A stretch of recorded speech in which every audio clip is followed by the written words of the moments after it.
नमस्कार दोस्तों। आपने ऐसे लोगों को देखा होगा जो अलार्म बजने का इंतजार करते हैं कि अलार्म बजेगा तब हम उठेंगे। वो लोग सफल नहीं हो सकते।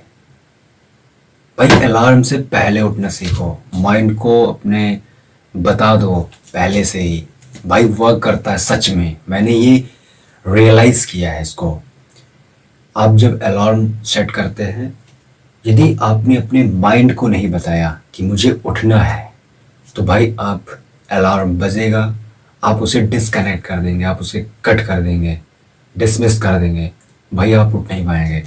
लेकिन जब तक आप अपने ब्रेन को नहीं बताएंगे, क्योंकि ब्रेन की पावर बहुत बड़ी है भाई। ब्रेन को जब हम कुछ बता देते हैं तो भाई वो होने भी लगता है।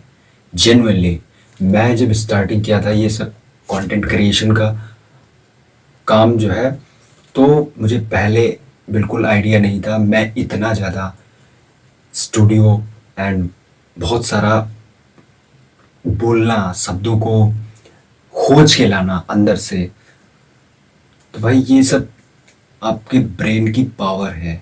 ये आपको बताना पड़ेगा उसे चाहिए क्या। जैसे आप हिस्ट्री की बुक उठाते हैं तो आप हिस्टोरिकल इवेंट्स को क्लियर करते हैं।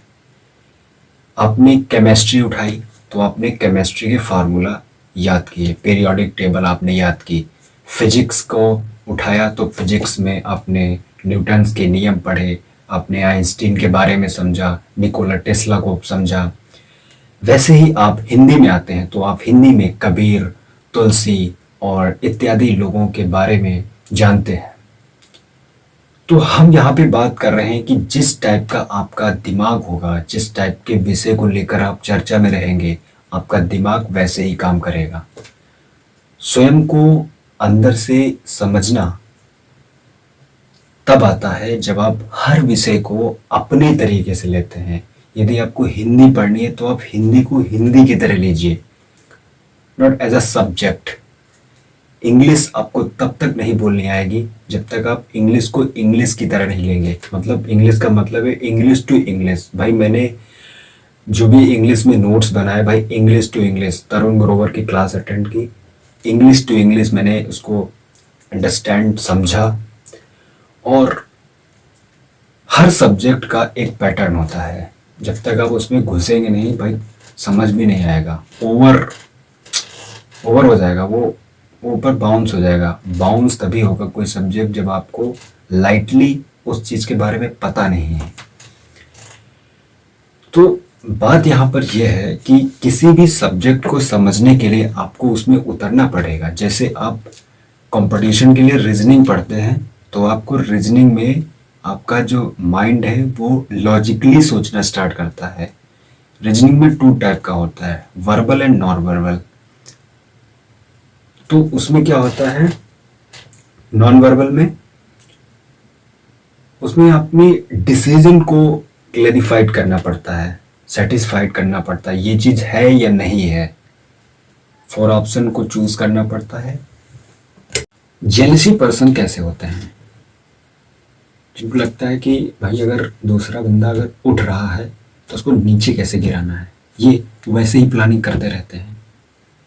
कुछ अल्फा मेल होते हैं जिनको लगता है कि भाई मैं अगर सोसाइटी में रह रहा हूँ तो मैं अपना स्टेटस बना के रखूँ।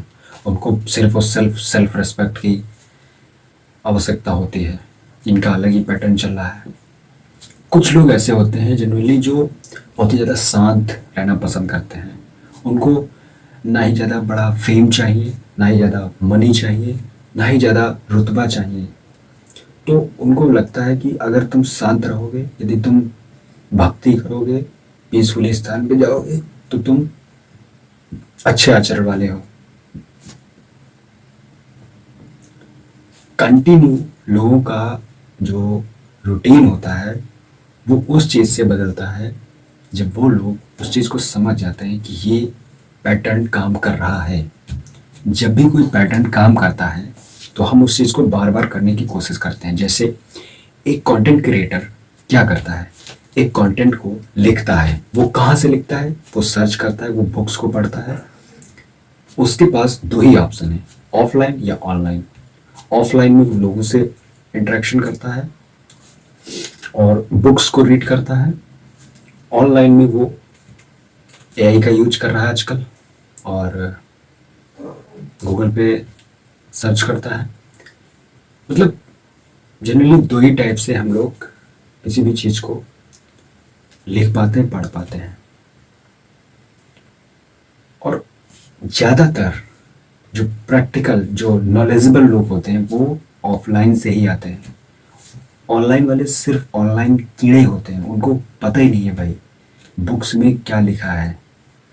मेरे यहाँ पे लाइब्रेरी है भाई, लगभग 6,000 तक किताबें होंगी उसमें।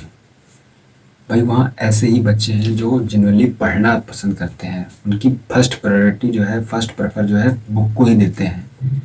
लेकिन कुछ बच्चे ऑनलाइन ही ज़्यादा स्टडी करते हैं। लेकिन जो कंटेंट क्रिएशन है, जो जो स्टोरी क्रिएट करते हैं वो ऑफलाइन से ही बनाते हैं।